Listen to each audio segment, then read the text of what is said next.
मित्रों, अब मैं आपको इंटरव्यू के लिए कुछ और टेक्निक बताने जा रहा हूं। और इंटरव्यू ही नहीं, ये समझिए कि ये जीवन के लिए भी उपयोगी बातें हैं। जैसे जो व्यक्ति आपका मालिक है, इंटरव्यू बोर्ड में वो आपका चेयरमैन हो सकता है और आपकी नौकरी के दौरान आपका मालिक है, तो मन से उसके प्रति सम्मान का और निष्ठा का भाव रखिए। लोग क्या करते हैं कि प्रायः सामने तो सम्मान का भाव प्रकट करते हैं, परंतु अपने साथियों और मातहतों के सामने उसके प्रति आलोचना का और बुराई का भाव करते हैं। और दोस्तों, वही बातें घूम फिर करके उसके पास जाती हैं और वो आपका शत्रु बन जाता है। इसलिए बुद्धिमानी यही है कि जो आपका मालिक है उसके अवगुण ज़्यादा मत देखिए, ज़्यादा क्या बिल्कुल मत देखिए। दूसरी बात बताना चाहता हूँ, किसी से आप बहस में नहीं जीत सकते। क्यों? कि बहस में हर व्यक्ति अपने नज़रिए से अपने को जिताना चाहता है। इसलिए ऐसा विवाद न करिए जिसमें आपकी दोनों तरफ से हार होगी। आप समझेंगे कि आप जीत गए, लेकिन आप ये मान के चलिए कि उसकी दृष्टि में आप हार गए। आप सबसे खराब आदमी हैं जो उसके अगले आदमी के विचारों से सहमत न होकर के उससे लड़ रहे हैं। आप चाहे जितना मजबूत तर्क दे लीजिए, लेकिन आपको वो अच्छा व्यक्ति नहीं मानेगा, आपको अच्छे नंबर इंटरव्यू में नहीं देगा। तीसरी बात पर आ सकता हूं कि नकारात्मकता से दूर रहिए। दुनिया में जितनी चीजें हैं वो सब में कुछ अच्छाई है, कुछ कमी है, लेकिन आप कोशिश करिए कि जिसमें जो अच्छाई है उसको देखने का प्रयास करिए, उसको स्वीकार करिए। और एक और बात है कि आपके विचार हो सकता है कि कुछ अलग हों, लेकिन अनुभव का कोई जवाब नहीं होता। इसलिए स्वीकार करिए कि जो आपसे ज़्यादा अनुभवी हैं उस क्षेत्र में, वो लोग अगर कोई बात कहते हैं तो उसको गौर करके सुनिए।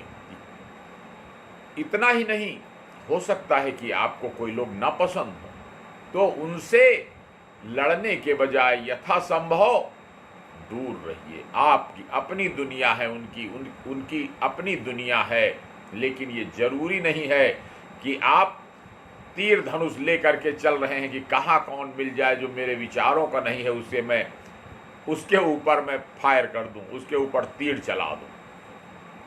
अब अगली बात मित्रों बता रहा हूं कि लक्ष्य के अनुसार जो चीज आपने जिंदगी के लिए तय किया है, ये मेरा मकसद है, उसके अनुसार बोलो, उसी के अनुसार सोचो और उसी के अनुसार करो।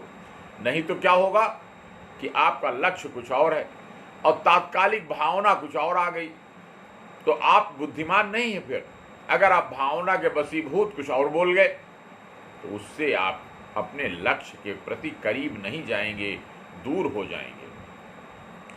एक और बात कि प्रायः लोगों की आदत होती है, इंटरव्यू बोर्ड में भी होती है और बाहर भी होती है, कि वो अपनी बात तो झोंके जा रहे हैं, लेकिन दूसरा कोई मेंबर, कोई दूसरा पदाधिकारी क्या कह रहा है उसकी बात को गौर से नहीं सुनते, बस अपनी बात पर जिद करके अड़े रहते हैं।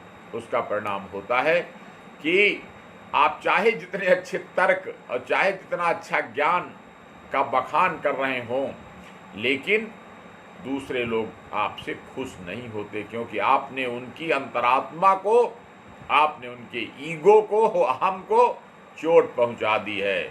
इसलिए जो वो कह रहे हैं उसको भी रुक करके सुन लीजिए। एक अगली बात बताता हूं कि जब भी कोई व्यक्ति मिले उससे यथासंभव प्रसन्नता से मिलिए, स्वाभाविक मुस्कुराहट आपके चेहरे में हो। ये नहीं कि आपको देख करके उसको लगा कि ये तो हमारा कोई दुश्मन मिल गया है।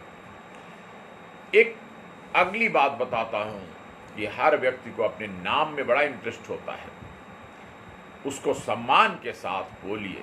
चाहे वो इंटरव्यू के दौरान है तो सर कह के बोलिए, मैम कह के बोलिए, और ऐसा लगे कि आप दिखावे के लिए नहीं बोल रहे हैं, आप मन से बोल रहे हैं। इसी तरह अपने दैनिक जीवन में भी प्रसन्नता से लोगों से मिलिए, उनका नाम लेकर बात करिए। अगर बड़े हैं तो उनका उपनाम या सरनेम लेकर के बात करिए, उसमें भी श्री या सर या मैम लगाना न भूलिए। आप जब दूसरों को महत्व देते हैं तब वो आपको महत्व देते हैं। तो खाली दिखावे के लिए नहीं, सही में दूसरे लोगों को महत्व दीजिए कि वो क्या कह रहे हैं। उनके पैरों में, उनके जूतों में अपने पैर रख करके देखिए, उनके जगह अपने को रख करके देखिए, तब आप ज़्यादा अच्छी तरह लोगों के साथ समायोजित हो सकेंगे।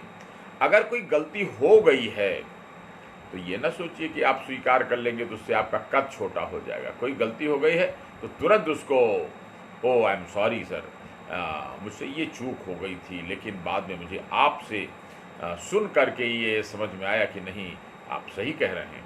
तो उससे वो व्यक्ति ज़्यादा खुश होगा। आप इंटरव्यू में हैं तो आपको इंटरव्यू में भी नंबर ज़्यादा देगा कि आप आइडियाज़ के लिए ओपन हैं। हर व्यक्ति का कुछ अपना अपना फील्ड रहता है, उनको आदत रहती है उस बारे में बात करने की, तो उनको भी बात करने का मौका दे दीजिए। अगर वो बोल रहे हैं तो बीच में न काटिए, सुन लीजिए। जब वो कहें आपसे तब अपना जवाब दीजिए। जब आप उनको बोलने देंगे, उनकी बातों में रुचि लेंगे, तब आप देखेंगे कि आपके नंबर भी अच्छे आएंगे, आपसे उनका व्यवहार भी बेहतर होगा। दूसरों के स्थान पर अपने को रख कर जब आप देखते हैं, उनका पॉइंट ऑफ व्यू समझ में आता है। इतना ही नहीं, सच्चे मन से हर व्यक्ति को, दूसरे व्यक्ति को भी उसमें जो अच्छाई है उसकी खुलकर प्रशंसा करने की आदत डालिए, और ये मानकर चलिए कि दुनिया की हर चीज़ में कुछ ना कुछ अच्छाई और कुछ ना कुछ कमी रहती है। पहले अपनी गलतियां अगर आप स्वीकार कर लेते हैं कि मैं आपसे ये जानकर बहुत खुश हुआ, मैंने आपसे ये बात, आपने बहुत जोरदार कही है, बहुत तथ्यात्मक कही है, तो उस व्यक्ति को लगता है कि मैंने, ये आदमी मुझे महत्व दे रहा है, मैं सही हूँ, ये मेरा दोस्त है, मुझको अप्रिशिएट कर रहा है, और इस तरह आपका वो प्रशंसक बन जाता है। लोगों को यथासंभव अपना मित्र मानकर चलिए, और जो बातें आप जान गए हैं कि उसको ये पसंद है तो उसको मौका भी दीजिए, अप्रिशिएट भी करिए, और उसके अनुसार कुछ बात भी कर लीजिए, तो उससे उसको खुशी होगी, और उसी खुशी में आपकी खुशी है और आपकी सफलता छिपी हुई है, ये मान करके चलिए। मित्रों, आज के लिए इतना ही। बहुत बहुत धन्यवाद। फिर अगले वीडियो में आपको साक्षात्कार के लिए कुछ उपयोगी बातें बताऊंगा।